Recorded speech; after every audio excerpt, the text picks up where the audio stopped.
Well, greetings everybody, welcome back to the Terra Firma Guitar channel.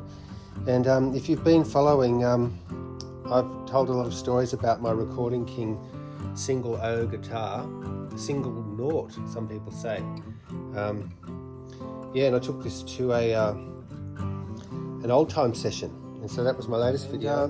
Because I really like this guitar, I've bought its triple O cousin. Now this is a 9 Plus, but there's an 11 series, and the 9 Plus has laminated mahogany back and sides, whereas the 11 series has solid mahogany back and sides. And the thing they talk about with this 9 Plus and 11 series is they have made the guitars really light, and they do feel really light to pick up, a lot lighter than most modern guitars. And from what I've always read about the golden era of guitars, pre-war Martins, they were apparently light. And I think after the war, they made them heavier, probably just to stop the tops bellying and the pressure of the strings causing this movement here, the guitar to fold up on itself. But of course, if you lose the lightness, you lose the tone.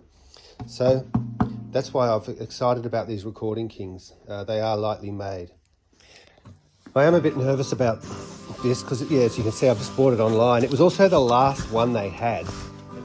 And I suppose if there is something wrong with it, you've got to be decisive, right, and send it back. Okay, here we go.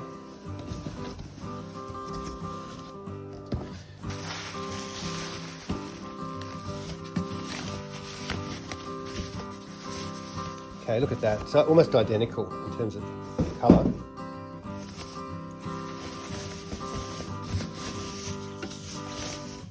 It's got a 1 3/4 nut, apparently.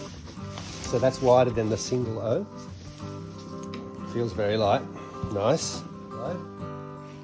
And yeah, what I noticed about the head is it's sloped down. It's not squared off. So, bone saddle. $1 million question. Let's put him sideways. Saddle. Yeah, all right. I always just do this as a little test. Just put my finger under the string. My finger goes in a little bit of the way. That just gives you a feel. String height on the single O, tiny bit higher. I think the bridge on this is not as high, and well, as this one. The combination of bridge and saddle here is just a tad higher. Let's have a look at the action here. The action though looks really nice, really nice. Okay, let's give it a strum. Just before I do, let's have a look here. So this is the brand. So ROS 11 FE3 TBR Recording King. So that's, yeah, they've been calling it a ROS. I don't know what that is, but Recording King have had that acronym for a long time. Don't know what it means. I'll have to check that out. So yeah, I don't know, these tuning pegs, I hope they're better quality than the single O. That's a letdown on this guitar. In fact, I need to upgrade those. It's not very stable, and there's a lot of play. I like the look of the neck. Look at the grain on it. It's nice and fine grained. There's a join there. Doesn't look like there's a join on the heel. But don't you agree? That's a really nice fine grain. And I would have thought that should be an indicator that it's nice and stable. Let's hope so. It's got the open pore finish. It's got the white binding. It's finished in an open pore matte finish. It's got the white from the neck heel. And let's just have a pick. Oh! It's got a pickup. Fishman. I think that's the Fishman's Sonotone pickup. It's got these nice flattened plastic bridge pins. It's got a bone saddle. And what I want to check here is if we can look in here and see if it's got some popsicle bracing to indicate its solid top. There is one in there. I don't know if you can spot that. Yeah. And the bracing, can't tell if it's really forward braced or not. Okay, so there she is. Well guys, I already love this one. The first impression I got when I hit it was the bottom, and the bottom G. It's really got a heap of bass for this little guitar. I mean, it's got a shallow little body. But once again, this one.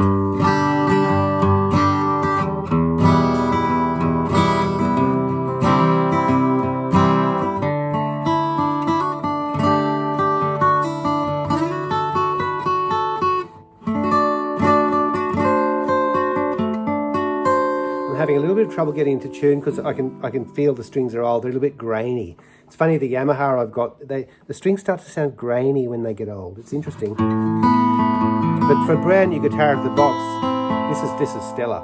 And I've had a long relationship with single O guitars, and like everyone wants to get one. You always start with a Dreadnought. But okay, I'm going to criticise Eastman again. But my caveat is I only criticise Eastman because I love them. But the thing is about the Eastmans is they are overbuilt. They're heavy. If you pick up an Eastman, they're heavy. I think they're okay with the Dreadnoughts, but I've been very disappointed with the Eastman OMs. Not very disappointed, but that's why I bought this guitar, and it's meeting my expectations on first strum. Okay, so final initial observations is I think I've got lucky because the neck feels nice and it feels straight, and the action's really good. I haven't measured it, but it just doesn't. It's really nice here. And it's got a lovely tone, as I say. Really open. And once again, they have really, really worked hard for this series to get these bodies light. And I think you can hear that.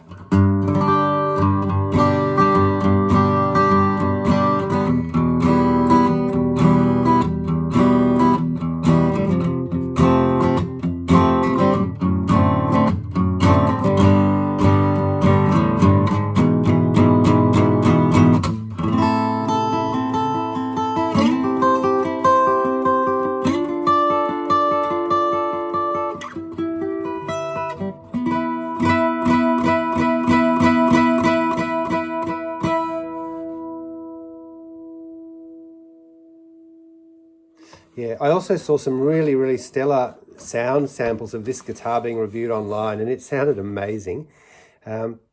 Yeah, so I'm just after that old pre-war sort of thing, and I think this is probably the best thing going around cheap that's doing that.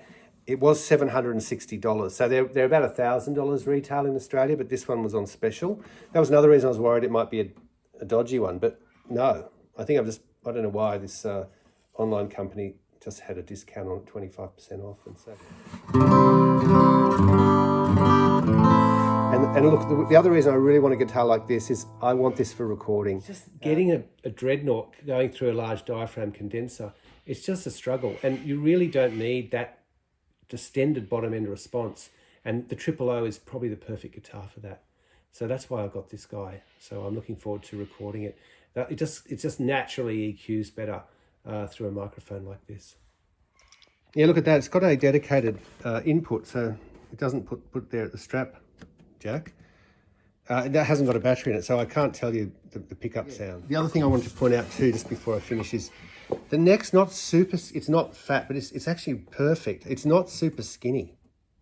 I really like it, and you can see it's got an even taper, but it's just nice, really, really nice. And as I say, it's got the 1 3/4 inch nut. Just a really, really nice guitar. I'm thrilled with it. I've just been zooming in and out with my camera, trying to capture the grain. And suffice to say, it's hard to pick up. It looks very fine here. And I don't think it runs out here. And I can hear the camera's just not picking it up. You can see, yeah, it's a fine grained Sitka. But of course, the reason they did these sunburst finishes back in the old days was to hide, uneven grain and discoloured grain and what have you. So. But look, I think the quality of the top looks good, and yeah. And I guess the other thing is, I'm not the judge of this, but you you can see the bracing. I don't know if it's forward bracing or not. It doesn't look super forward. But they talk about their lap bracing here. I think what they do is they glue that X-brace together before they put it on. They pride themselves on that. So it's designed in America and obviously built in China. Yeah, the bridge isn't super high, but it's not super low either. And that's actually unfinished, so I might put some oil on that. That looks like rosewood. And let's have a look at the neck. Finished. It's not bad timber. You can see a bit of grain there, but you know, the camera picks up the grain. It accentuates it more. Yeah. Yeah, and look, it's not rattling or buzzing. That's the other thing. Unusual for RK. I've bought a lot of RKs over the years where the necks do need a lot of work and the frets are rough and uneven, but these feel fine.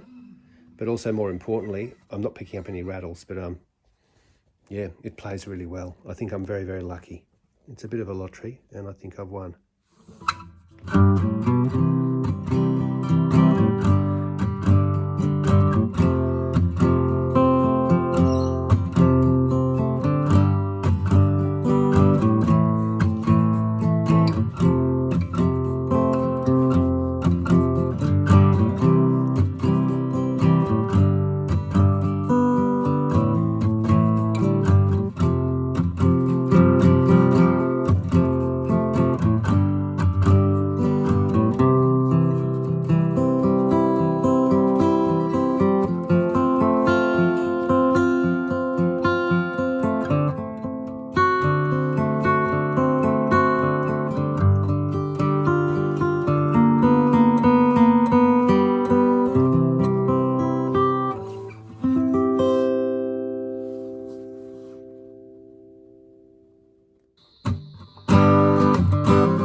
Yeah, it needs new strings.